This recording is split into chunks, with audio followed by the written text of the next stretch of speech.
She laughed with her friends. "He's so obsessed with me. No matter how much I push him away, he always comes back like a loyal dog." She acted like I wasn't even there. I just said, "Interesting," and walked away. That night, her best friend called me. "Are you free?" It started at a birthday party. I was walking past the living room when I heard my name. Lila was standing in the middle of a group, talking loudly on purpose. She said, "Ethan is basically addicted to me. I ignore him for a few days and he still comes running back. It's honestly kind of pathetic." Her friends laughed. Someone asked if that was actually true, and she doubled down, acting like my feelings were just a joke. I passed by them right then. She looked straight at me, waiting for me to react, maybe get embarrassed or angry. All I said was, "Interesting." Then I kept walking. The room went quiet. She didn't say anything. I didn't look back or text her. I just went home and ignored my phone.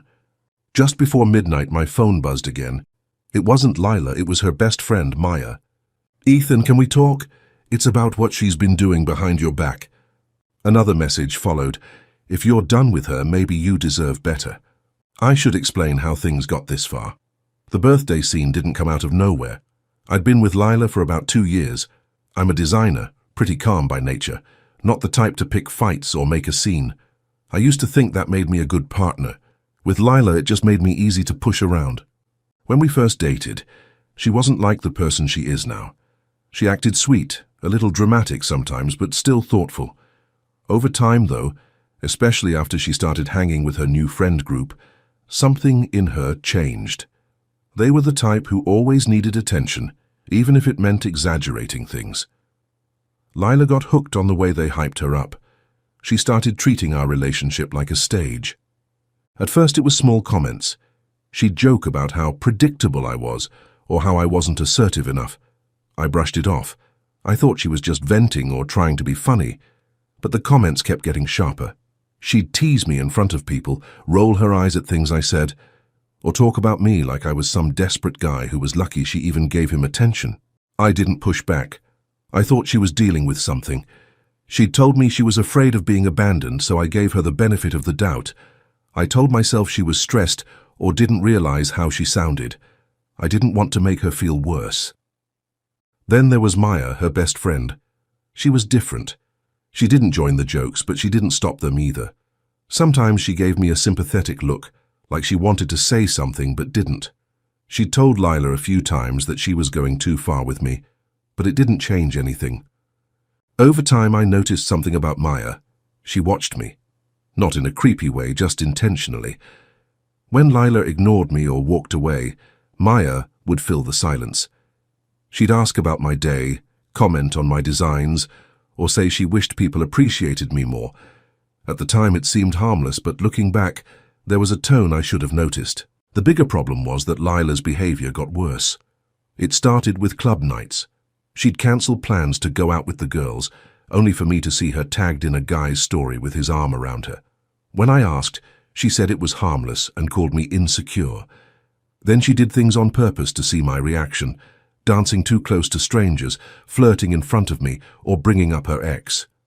It was deliberate. She was confident that no matter what she did, I'd stay. And for a long time she was right. I kept thinking she'd realized she was going too far. I gave her space, forgave small things, and ignored the obvious ones. Maya knew everything. She saw the club videos, heard how Lila talked about me behind my back, and just watched. But she never said anything. Later, she admitted she wanted Lila's behavior to blow up on its own. She didn't want to interfere before because she thought I wouldn't listen or would blame her instead, so it would be clear who treated me right. In her mind, that person was her. Even before the birthday party, things were falling apart. I didn't see it clearly until Lila humiliated me in front of everyone, like my loyalty didn't matter. That night wasn't the start. It was when everything finally made sense. After the party, I didn't say a word to Lila. I didn't answer her texts, didn't open her voice notes, didn't react to the long paragraph she sent at 1 a.m., where she claimed she was just joking and that I was overthinking everything again. I didn't block her, I just didn't care enough to respond. I did open Maya's message. I didn't really trust her, but the fact she reached out at midnight meant something was happening. When she asked to meet, I said yes, Not for comfort, just to get clarity. We met at a 24-hour cafe a few blocks from my place. Maya was already there with 2 coffees, one pushed toward me. When I sat down, she looked nervous. "Thanks for coming," she said quietly. "I'm here to listen, nothing more," I replied. She nodded, took a breath, and opened her phone. "Ethan, you need to hear how Lila has been talking about you. This wasn't the first time." I stayed quiet. She slid her phone across and pressed play. It was Lila's voice from a pregame with her friends. She called me pathetic, boring, and clingy. She talked about making me jealous on purpose, how she could manipulate me into apologizing, and that she kept me around because I was low maintenance and loyal. At first I felt nothing. Then it hit me, a dull confirmation. Maya watched me, then played the second recording. This one was from a club bathroom with Lila saying I wasn't man enough, and that she needed someone exciting. The third recording was the worst. Lila told her cousin she planned to teach me a lesson by flirting with her ex and acting innocent. Maya locked her phone and looked at me. "I didn't know how to tell you," she said, "but after tonight I thought you deserved the truth. I just asked, why now?" She blinked, confused. "What do you mean?" "You've known about this for months," I said. "You let her do it, so why bring it up now?" She hesitated. "Because you're finally pulling away from her, and you shouldn't go back. You deserve—" "Stop," I said. "If you wanted to help me, you should have said something earlier," I added. "But you didn't, not until you saw a chance for yourself." Her face fell. "Ethan, that's not—" "It is," I said. "You're using this moment. You're not helping me. You're taking advantage of the fact that I'm hurt." Her eyes watered a little, but I ignored it. Maya whispered, "I always thought she didn't deserve you." "That doesn't make you a better option," I said. She looked down. I stood up. "Thanks for the information, but don't read more into it." She didn't stop me when I walked out. At home, I didn't dwell on the recordings. I went straight to the closet, packed all of Lila's things, clothes, makeup, chargers, into boxes. I didn't bother folding them neatly. Then I changed the locks and left a note. "Take your things, we're done." I taped it to the door, put the boxes outside, and finally slept without worrying for the first time in 2 years. Lila came back the next afternoon. She knocked loudly on my door, but I didn't open it. I just let her see the boxes and the note. She kept knocking for a couple of minutes. Then I heard her moving the boxes around and calling my name, her voice going from annoyed to confused. "Ethan, what is this? Can we talk? Please just open the door." I didn't. I stayed in my room listening to her try to piece things together. A few minutes later, her voice turned small. "Did Maya say something?" "She's jealous. She wants to ruin us." I didn't answer. Eventually, she went downstairs and sat on the steps, crying loudly, but I ignored it. I waited until it was quiet before leaving for work. The next morning, she caught me as I was unlocking my car. "Ethan, talk to me, please," she said, eyes red and hair messy. "You saw the note. I meant it," I said calmly. "No, Ethan, listen. Maya is lying. She hates that you're with me. She's been trying to come between us for months," she insisted. "Maya has her own problems. What she wants isn't my concern. I'm done with how you talk to me and treat me," I said. "Ethan, I was drunk. I was joking. Everyone jokes like that," she said, grabbing my arm. I pulled away. "You joked about humiliating me, manipulating me, using other guys to mess with my head. None of that is a joke," I said. Her face collapsed. "I didn't mean it like that. I didn't think you cared." "I cared too much," I said. "That was the problem." Before she could answer, Maya walked up. "I just wanted to check on you," she said awkwardly. "I know this is hard." "It's not hard, it's necessary," I said. Lila glared at her. "You did this, you always wanted him." Maya replied, "You humiliated him for months, don't blame me." They were about to argue, but I stopped them. "Both of you, stop. I don't want any of this, fighting, explanations, competition. I'm done with this dynamic." Maya looked genuinely confused. "I'm not trying to fight with you. I'm trying to be there for you." "No," I said plainly. "You're trying to turn my pain into an opportunity. That's not support." Her face reddened. She didn't deny it. Lila stepped closer, desperate. "Ethan, please, you can't just walk away from us like—" "I'm not walking away," I said. "I'm closing the door on a situation that should have ended a long time ago." She shook her head like she didn't understand. Maybe she truly didn't. "You can't leave me," she whispered, almost like a command. "Ethan, you can't." "You think I can't," I said quietly. "That's the issue." Her expression fell apart. She looked at me like she didn't recognize me, probably because I wasn't apologizing or trying to calm her. I was just being straightforward. I was just being honest. I don't want any version of this relationship, I told her.